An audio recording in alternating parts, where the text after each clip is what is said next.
Hi guys, welcome to my YouTube channel Unique Bio Classes based on NCERT syllabus for PUC first and second year. Okay, if you like my channel, please subscribe, like and share and hit the bell icon so that you can get notifications as soon as videos are getting uploaded. Okay, we shall talk about today's class. In today's video, we shall discuss about double fertilization. In our previous video, I have discussed about artificial hybridization, right? So now double fertilization, this term was given by S.G. Navaschin. S.G. Navaschin is the name of the scientist. In the year 1897, he has given about double fertilization. Okay, this is double fertilization in the year 1897. S.G. Navaschin. Okay, he has given about double fertilization.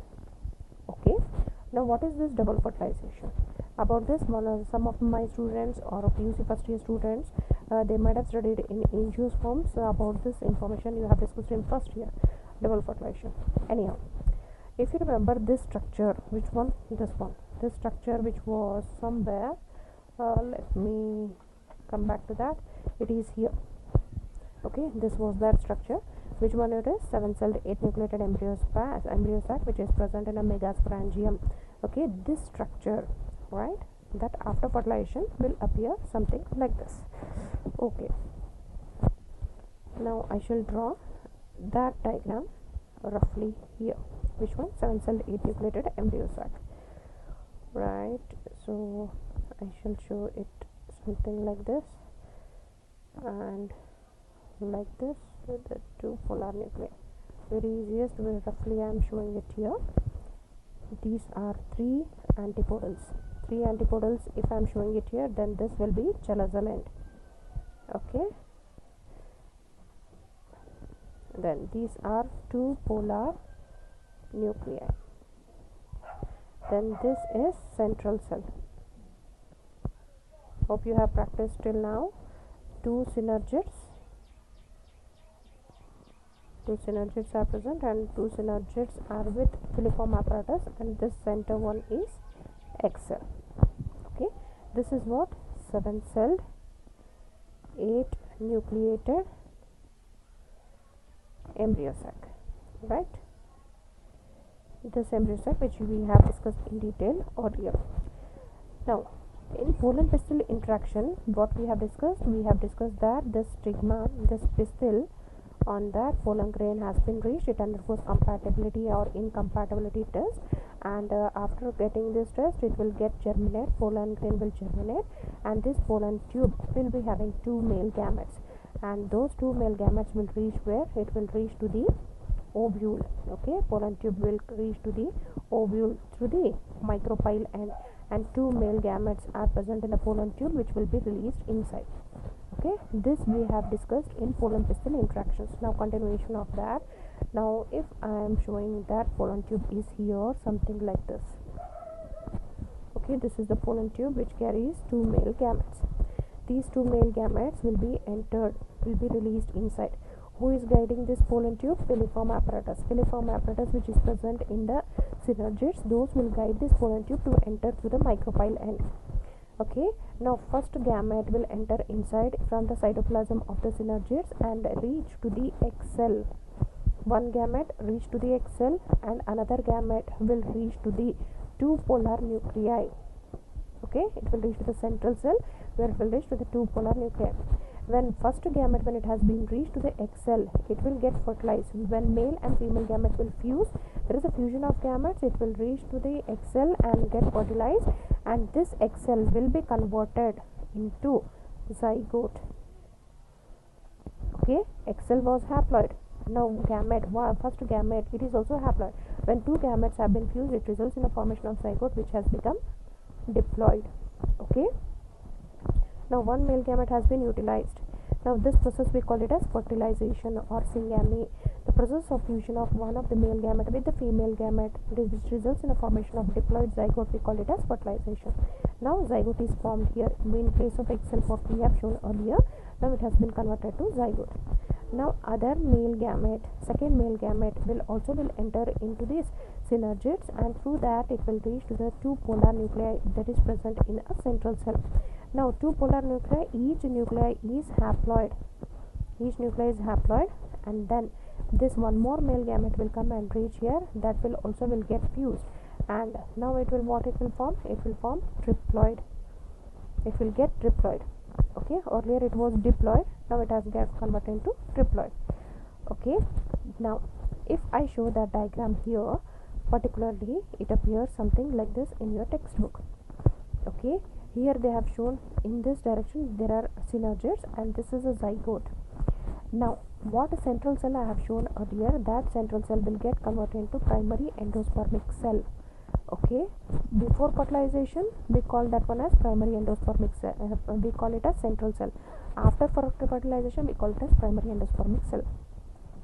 Before fertilization it was two polar nuclei, now we are saying it as primary endospermic nucleus, which is triploid, PEC and PEN, and here antipodals are present, 3 antipodals, which will start to degenerate. If I am showing it here, that diagram, if I am drawing it here, something like this, we have shown this as a micropyle end, right? So here this what synergids we have shown, it will start to degenerate. Okay, because they did their function. What was their function? That is to guide the pollen tube. It has been guided, and now they start to degenerating synergids. Now here we have shown egg cell. Now that egg cell after fertilization will get converted into zygote. Now this becomes zygote, which is diploid, right? Now on the other end, here we have shown 3 antipodals. Those 3 antipodals, what happens here?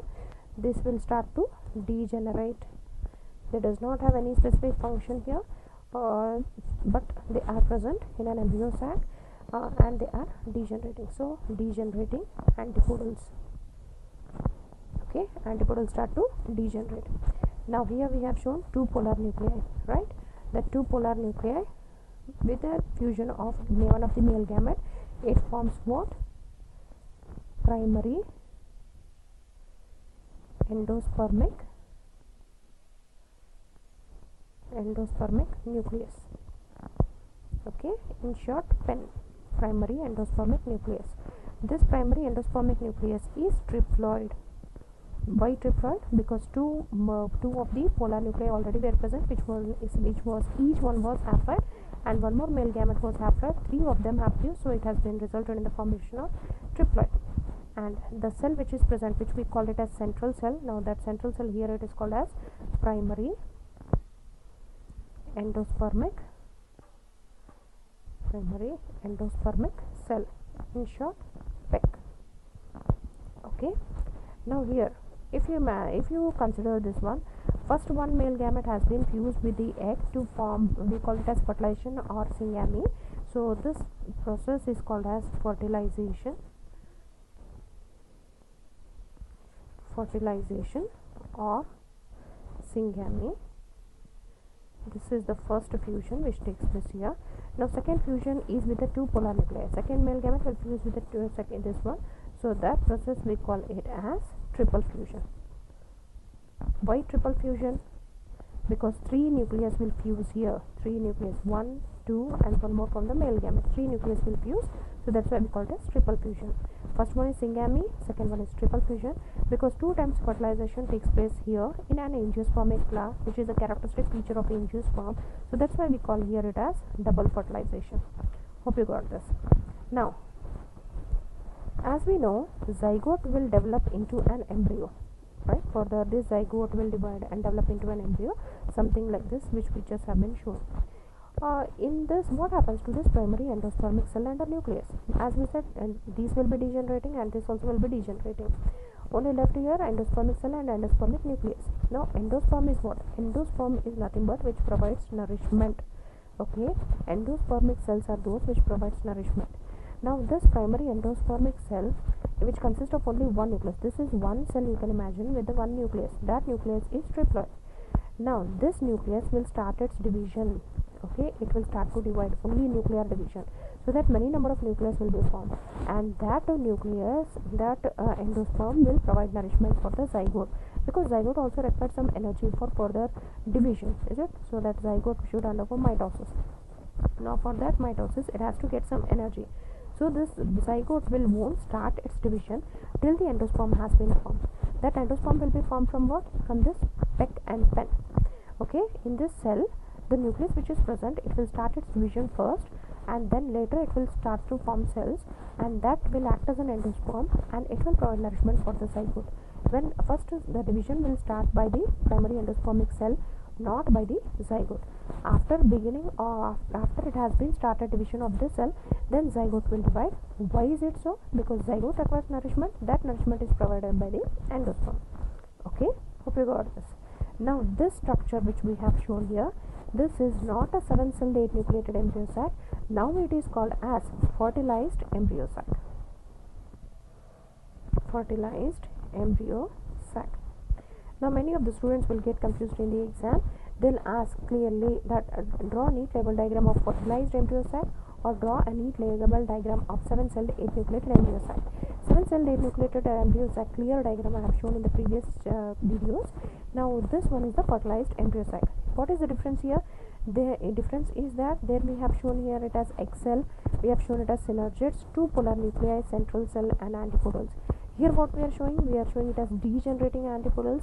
We have shown in place of central cell as primary endospermic cell, in place of 2 polar nuclei as primary endospermic nucleus, in place of egg cell as zygote, in place of synergids we are showing it as degenerating synergids. So this is fertilized embryo sac. Okay, so that diagram has been clearly shown here, as you can find it. This is the fertilized embryo sac, and that embryo sac, in that what zygote is present in this direction, that single cell zygote will start its division mitosis to form 2 cells. Okay, again it will divide to form 4 cells. Again 4 cells will divide into many cells. It continues. Here that many stages have been skipped. Directly they have shown with the few of the stages. Now as it continues to divide, here you can find this is a larger cell, and here it is a globular shape. Because of the shape of this embryo, it has been called it as globular embryo. Okay, now again this large cell it has called as vesicular cell, right? The large cell is called as vesicular cell. That much detailed information is not there in your NCERT, but then too, if you wanted to know, you can have this information.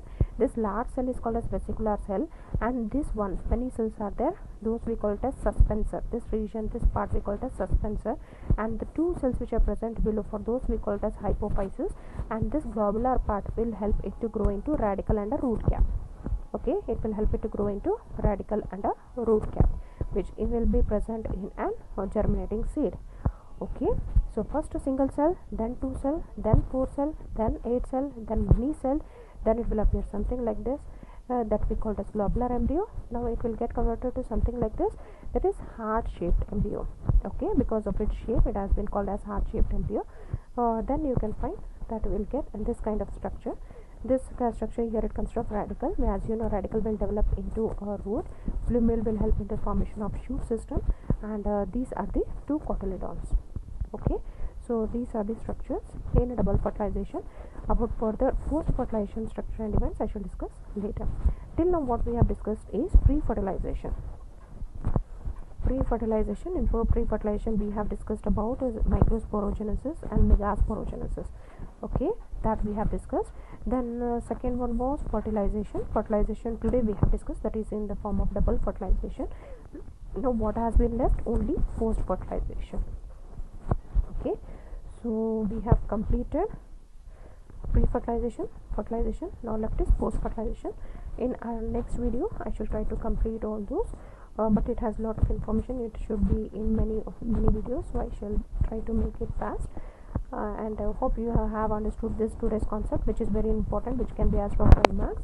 And this syngamy can also be called as a generative fertilization also, or different terms are there, and that information explanation you have in your textbook starting from here till here. A 5-mark question. Don't get confused with the fertilized embryo sac and 7-celled 8-nucleated embryo sac. And any other information if you want, please comment it in the comment box. I shall help you all. And stay safe, stay healthy.